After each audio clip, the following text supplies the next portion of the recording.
Hello மக்களே, ஜானகி மாயா செம்ம இன்ட்ரெஸ்டிங்காக போயிட்டுருக்கு. ரொம்ப நாளுக்கு அப்புறமா நம்ம ரகுராமோட பிறந்த நாள் கொண்டாட்டம் வரப்போகுது. நம்ம ஜானகியும் அந்த இடத்துல ஆசைப்பட்ட மாதிரியே ரகுராம் கோட்டு சூட்டுடன் நிற்கிறாங்க.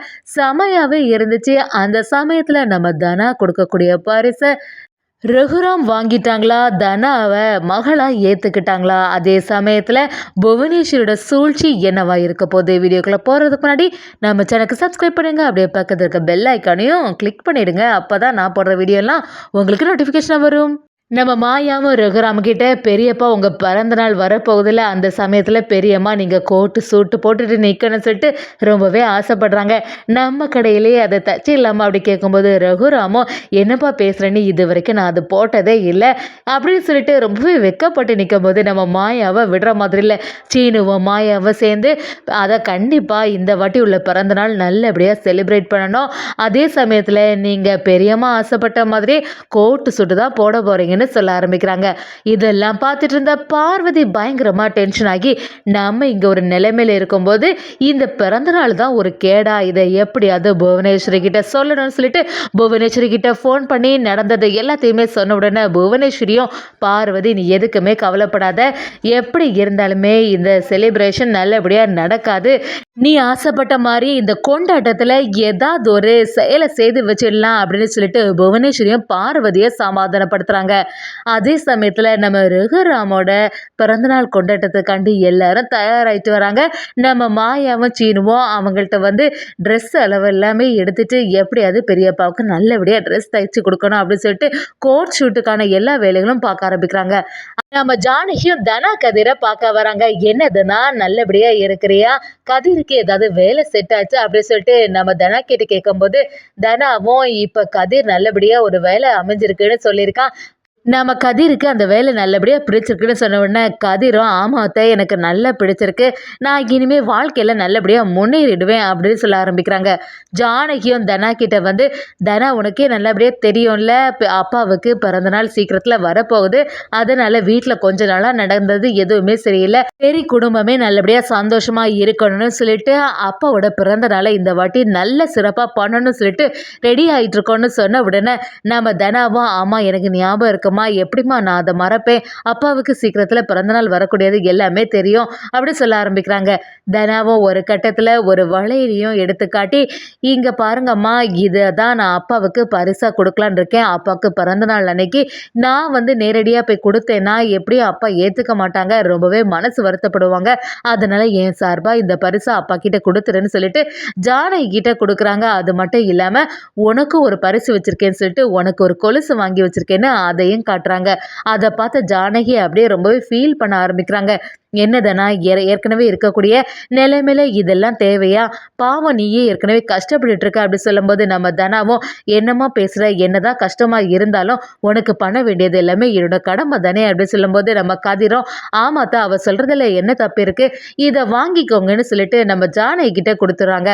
அதே சமயத்தில் நம்ம ஜானகியும் தனாவோட நிலைமையை பார்த்து ரொம்பவே ஃபீல் பண்ணிட்டு, தனா கூடிய சீக்கிரத்தில் அப்பா உன்னை மன்னிச்சு ஏற்றுப்பாங்க, அப்பாவுக்கு நீனா ரொம்பவே பிடிக்கும், ஆனால் அதை வெளிக்காட்டாமல் தான் இருக்காங்க, எல்லாத்தையுமே மனசுக்குள்ளே வச்சுட்டு ஏன் தான் இப்படி செய்கிறாங்கன்னு தெரிய மாட்டேங்குது, அப்பாவோட கோபத்தை பற்றி உனக்கு நல்லாவே தெரியும்ல, அது சீக்கிரத்தில் மறைஞ்சிரும் அப்படி சொல்லிட்டு நம்ம ஜானகியும் தனா கதிரை சமாதானப்படுத்திட்டு அந்த இடத்துலேருந்து கிளம்பிடுறாங்க.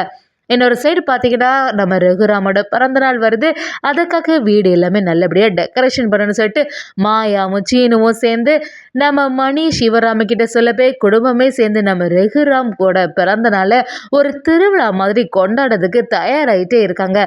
பார்வதியும் பத்மாவும் சேர்ந்த மாதிரி, என்னது இது, இதெல்லாம் தேவையா, எதுக்கு தேவையில்லாமல் இப்படி ஒரு கொண்டாட்டம், ஏற்கனவே இந்த குடும்பம் இருக்கக்கூடிய பிரச்சனை போதாதா, தனா வீட்டை விட்டு வெளியில் போன உடனே இந்த குடும்பமே ரொம்பவே சோகம் ஆகிடும்னு பார்த்தா இந்த மாயா தான் எல்லாத்துக்கும் காரணம், குடும்பம் இந்த மாதிரி நிலைமையில இருக்குன்னு தெரிஞ்சுக்கிட்டு இப்படி ஒரு கொண்டாட்டத்தை ரெடி பண்ணிட்டான்னு சொல்லிட்டு பார்வதியும் பத்மா கிட்ட சொல்லும்போது பத்மாவும், நீ சொல்றது எல்லாமே சரியா தான் இருக்கு பார்வதி அப்படி சொல்ல ஆரம்பிக்கிறாங்க. பார்வதியும் புவனேஸ்வரி கிட்ட வந்து பிறந்தநாள் கொண்டாட்டம் எல்லாம் தொடங்கியாச்சு, ஆனால் எந்த சம்பவமும் நடந்த மாதிரி இல்லையே அப்படி சொல்லும்போது புவனேஸ்வரியும், சீக்கிரத்தில் ஒரு சம்பவம் நடக்க தான் போகுது, நீ கொஞ்சம் பொறுத்து இருந்து பாரு, ஆரம்பத்திலே எல்லாத்தையுமே பண்ணிட்டு அதில் என்ன இருக்க போகுது பார்வதி, கொஞ்சம் அமைதியாக இருந்து கவனிச்சுக்கோன்னு சொல்லி பார்வதி கிட்ட சொல்ல ஆரம்பிக்கிறாங்க. நம்ம ரகுராமும் பிறந்த நாள் கொண்டாட்டம் தொடங்க போகுது. நம்ம ஜானகியும் செமையாட்டம் அந்த இடத்துல வராங்க. ரகுராம கோட்டு சூட்ல முறையா பார்த்த உடனே ஜானகி அப்படியே பார்த்துட்டே இருக்காங்க. அதே சமயத்துல ரகுராமும் நம்ம ஜானகி கிட்ட கேக் கட் பண்ணி அப்படியே அவங்க வாயில விட்ட, ஜானகி மறுபுறம் ரகுராமுக்கு வாயில கேக்க விட்ட அப்படின்னு சொல்லிட்டு பிறந்த நாள் கொண்டாட்டம் சிறப்பாவே நடந்துட்டு இருக்கு. அப்படியே நம்ம சிவராமன், மணி, மாயா எல்லாருமே சேர்ந்த மாதிரி நம்ம ரகுராமுக்கு ஒரு ஒரு பரிசா கொடுக்க ஆரம்பிக்கிறாங்க.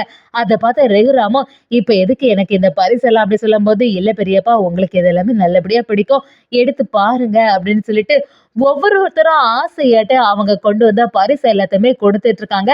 அதே சமயத்துல ஜானகி நம்ம ரகுராமுக்கு ஒரு பரிசு கொடுக்குறாங்க. இது கொஞ்சம் கூட நம்ம ரகுராமும் எதிர்பார்க்கவே இல்லை.